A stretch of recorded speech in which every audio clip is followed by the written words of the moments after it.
Welcome back to the Liechtensteiner. In our first episode, we had a look at the start to FC Vaduz's season, so now let's meet the national team. So we all know that Liechtenstein are one of the great minnows of European football, whipping boys for the major nations, but the Nations League provides the opportunity for competitive action against fellow micronations. Alas, in this case, not the opportunity for progress, as we had no chance of promotion by the time I took over. Nevertheless, an interesting first game for me, and nod to one of my former saves as we took on Andorra. And what a start to life as national team manager it would prove to be. Julius Fischer, only 18 years old and making his international debut, scored inside a minute. That was a great start. Andorra would then equalise before half-time, and all seemed normal in the world of minnow football. Until just around the hour mark, that is, when Fischer ran through to net his second of the night, with Koos adding a third moments later. Kune then made it 3 goals in 5 minutes as we stormed 4-1 ahead. But Fischer's night was not over as he first completed his hat-trick and then found the back of the net twice more to take his debut tally to 5 for an outstanding final score of 7-1. Fischer's first goal set a Nations League record for the fastest strike at 18 seconds, and I would imagine 5 goals on your debut sets a few international records as well. That meant optimism was high for our next game against Latvia, despite them being 70 places above us in the world rankings. But perhaps we were guilty of overconfidence, as we found ourselves 2 goals down by half-time and 3-0 down in the second half. We would rally late on with goals from Koos and Andreas Malin in the final 10 minutes. Too little too late though, as we lost 3-2. But that massive win over Andorra meant we didn't finish bottom, and we finished with a positive goal difference. But with the Nations League over for the national side,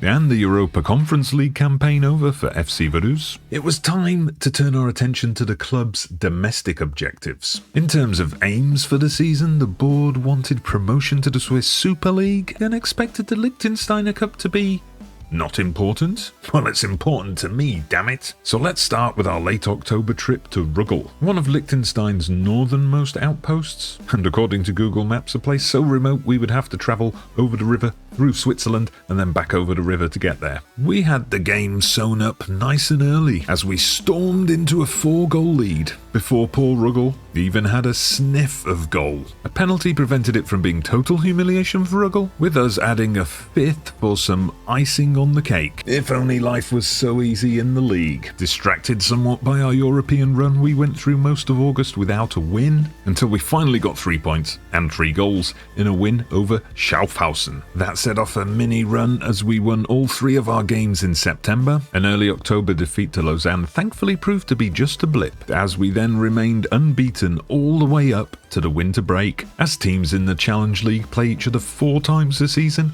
we would literally have to do it all over again, and so naturally I went in search of players to bolster the squad. And we did sign a couple of players, but we fell foul of some local transfer rules. My main concern was defence, and specifically fullback. Anthony Golzer had already proven himself to be a liability and was for some unknown reason the highest paid player in the squad. So I sent out my scouts and I listened to agent offers from Argentina and found Daniel Martinez decent for the level, available for free, and perhaps someone young enough to take up Liechtensteiner nationality in the future. He asked me to bring in a compatriot to help him settle, and seeing as I already had my eye on free agent Brian Lopez, I agreed. Both joined the squad within a day of each other, and then we tried to register them. Now, we did not fall foul of foreigner or non-EU limits, nor was it maximum squad size or registration windows. Instead, it was this. The fact that if a player registered earlier in the season had made even just 1 appearance, he couldn't be removed from the squad. So yeah, because I rotated, because I gave some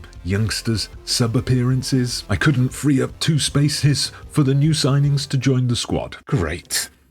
On with the league campaign then. Our return to action was inconsistent as we won our first game over Stade Lausanne Ouchy, but then failed to win a game in February, although to be fair, we did avoid defeat against 2 promotion rivals in Lausanne and Thun. March was much better as we picked up 7 points in 3 games. We followed that up with wins over Aarau and, finally at the 3rd time of asking, a win over Lausanne. First Ulrich and then Pepsi firing in screamers after we'd fallen behind early on. But just as we were building up momentum again, we faced Stade Lausanne Ouchy, or should I say Ouchy. A home draw with Ville definitely felt like points dropped at this crucial stage in the season, and then Bellinzona. We took an early lead in a game we needed to win to stay in the automatic promotion places, but the home side equalised just before half-time, and then in stoppage time, a late chance for us, but no, it wasn't to be. Unfortunately, it was to be for our opponents though, who scored with the last kick of the game, meaning with just 4 games to go, we find ourselves with only a mathematical chance of still making the automatic promotion places. But there is still hope in our season. First, the hope of youth. Youth intake day arrived and it was rated as excellent. We get Lorenz Kraus, who could go on to become a star striker in the future, as could Fabio Burmester. And when you get a promising young defender called Tony Block, you know you have a potential integral part of the story on your hands. And don't forget about the Liechtensteiner Cup. Who would we play in the semis but ourselves? Yep, this was FC Vaduz versus FC Vaduz 2. A walk in the park was seemingly confirmed by Dobres's early goal, but then wait, Destani had the cheek to equalise? Sutter soon restored order, and Fair had us 2 goals clear by half-time. The second half should have been a formality, but first Rizzuti and then Behluli went off script and hauled FC Vaduz 2 level. It took a red card for one of the reserves for us to retake the initiative, with Sutter putting us 4-3 up soon after. A second red ended any hopes FC Vaduz 2 had of getting back in it. But man, that was way too close. So we now face crunch time on 2 fronts. First, the Liechtensteiner Cup final against Eschen Moren, which should be a formality, but after that cup semi-final, I'm not taking any chances. And then that promotion run in 4 games that we have to win while hoping Lausanne lose at least twice. Or it might be 5 games if we end up 3rd and in that Pro-Rel playoff spot. Find out what happens in the next episode.